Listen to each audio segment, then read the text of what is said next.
김포 골드라인 운영사 현대 로템 선정 심각하게 우려스럽다. 안녕하십니까. 김포시의회 도시환경위원장 고촌 풍무사후 지역구 김계순 의원입니다. 먼저 5분 자유발언의 기회를 주신 김인수 의장님과 동료 의원 여러분께 깊은 감사의 말씀 드립니다.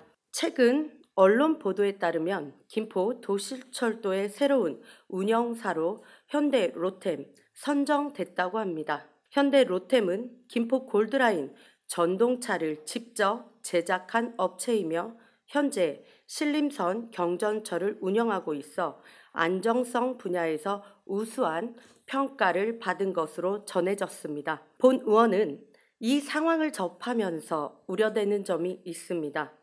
첫째는 민간유탁 운영사 선정 전 과정을 언론 보도를 통해 접해야 하는 시의원의 처지입니다. 민선 8기 들어 자행되고 있는 집행부의 쟁점 현안에 대한 자료 제출 거부와 지연, 부실 자료 제출로 시의회의 자존감이 땅에 떨어진 지 오래입니다. 두 번째는 이번 입찰 과정에서 공기업 지원은 한 곳도 없고 민간기업 2곳만 입찰에 응한 현실입니다. 이는 지옥철로 불리는 김포 골드라인 운영 상황의 현실이 그대로 반영된 것입니다. 공공성보다 이윤 추구가 본질적 목표일 수밖에 없는 신생 민간 기업이 제대로 운영해 나갈지 본 의원은 심히 의문을 제기하지 않을 수 없습니다. 아시다시피 이번 사업자로 우선 선정된 현대 로템은 김포 골드라인의 차량 제작 업체입니다. 언론 보도에 따르면 차량 제작이 운영에 도움이 되는 것으로 평가가 되었다고 합니다. 하지만 제작과 운영은 전혀 별개 사안입니다. 이것은 마치 곧 완공을 앞두고 있는 김포시의회 건설업체가 시의회를 운영한다는 것과 마찬가지 시각입니다. 현대 로템은 2022년 7월 공정거래위원회로부터 국내 철도 차량 제작 시장에서 경쟁 업체 2곳과 함께 단합 행위로 5년간 진행해온 혐의로 323억 원의 가진금을 부과받은 업체입니다. 유감스러운 것은 당시 단합행위 대상 주요 사업장이 김포 골드라인 차량 제작이었다는 것입니다.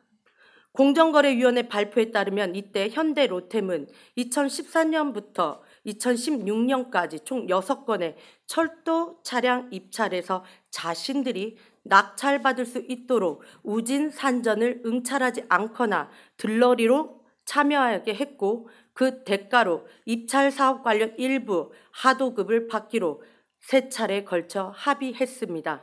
현대 로템은 경정업체에게 약 5년간 주요 부품 공급 권한을 주거나 사전에 낙찰 예정자를 선정하는 등의 단합 행위를 해온 것으로 드러났습니다.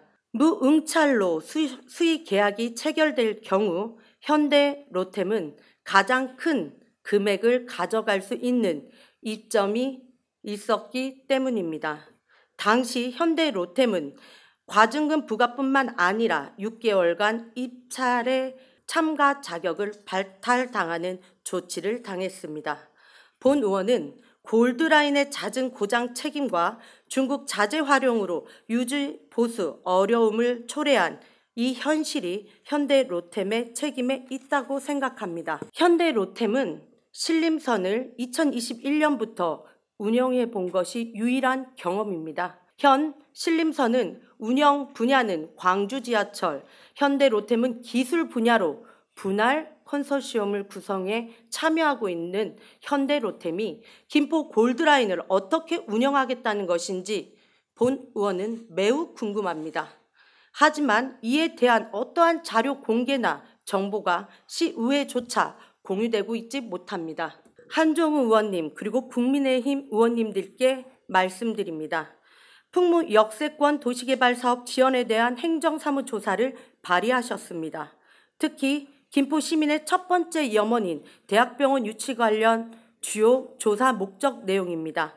아시다시피 감사원에서 예비조사 22년 6월에 시작으로 연장감사 23년 1월 19일까지 걸쳐 치밀하게 세부 감사를 진행했지만 풍무 역세권 도시개발 사업은 해당 없으므로 아무런 문제점도 발견하지 못했습니다. 그럼에도 수사권도 없고 감사원보다 전문성이 한참이나 떨어지는 시의회에서 다시 행정사무조사를 진행하겠다는 것은 총선을 앞두고 민선 7기에 진행된 사업에 대해 흠집 내기를 하겠다는 의심을 사기에 충분합니다. 본 의원은 공정거래위원회가 2022년 현대 로템에 대해 부과한 과징금과 입찰 제한 조치에 대해 의원님들이 얼마나 심각하게 알고 계신지 의문입니다. 골드라인 운영사 공모에 참여한 민간 기업 2곳이 담합 행위에 해당한 업체인 현대 로템과 우진 신전 2곳뿐인지 그 업체 중 하나가 이번에 운영까지 맡게 되었다는 사실에 대해 어떻게 생각하시는지 묻고 싶습니다. 풍무 역세권 도시개발 사업은 현재 진행되는 개발 사업이지만 골드라인 운영은 시민 생명과 시민 기본 이동권이며 안전과 직결되는 사업입니다. 본 의원은 김포 골드라인의 잦은 고장과 부품 납품 실태, 이번 입찰 과정에 얼마나 제대로 심사가 이루어졌는지, 그리고 왜 유수의 공기업들이 참가를 안 하고 민간 기업 2곳만 딸랑 응모했는지, 이에 대해 행정사무조사를 실시할 용의는 없는지 묻고 싶습니다. 금일 발의하시는 행정사무조사 풍무 역세권 도시개발 사업 대학병원 유치가 아닌 역으로 실시할 용의가 없는지 묻고 싶습니다. 시의회의 역할은 시민이 가장 아파하는 곳을 치유해 주는 것이라고 생각합니다. 김포시에서 가장 큰 문제는 두말할 것도 없이 교통이고 이 중심에 지옥철로 불리는 골드라인이 있습니다. 그런데 이렇게 문제가 많은 이 분야에 신생 민간 기업에게 시민의 안전과 생명에 관련된 골드라인의 운영 사업을 맡긴다는 것은 세심한 검토와 주의가 필요한 사안입니다. 김포 골드라인 민간 유탁 2기 차기 운영사 우선 협상자의 철도 운영 경험이 거의 전무한 민간 기업 선정 결과를 보며 민선 8기 김포시 교통정책 기조의 공공성 확보와 김포 시민을 위한 교통수단을 만들겠다는 철학의 부재 심각성에 놀라움을 금할 수 없습니다.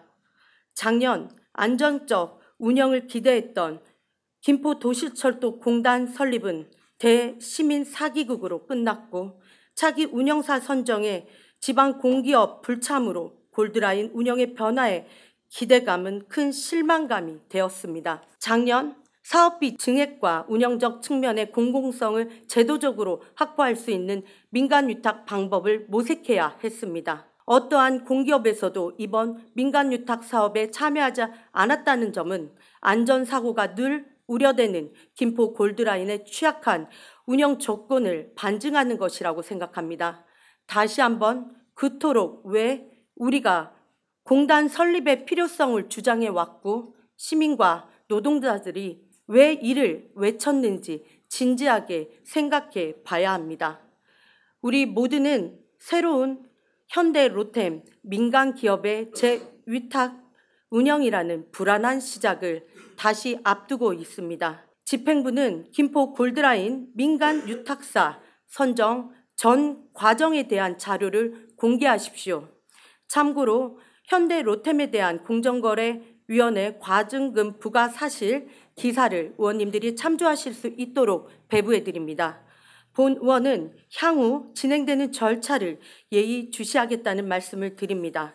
마지막으로 24년 새해 첫 임시회 제230회 철떡과 업무보고 시 상임위원장이 직접 이미 언론에 보도된 골드라인 민간유탁 선정 관련 자료 제출을 요청했으나 아직까지 깜깜무소식입니다. 의원 5분 발언을 언론 기사에 의존해 작성하는 현실에 의정활동 방해를 넘어 김포 시민 무시 행위로 규탄하지 않을 수 없습니다. 이상 발언을 마치겠습니다. 감사합니다.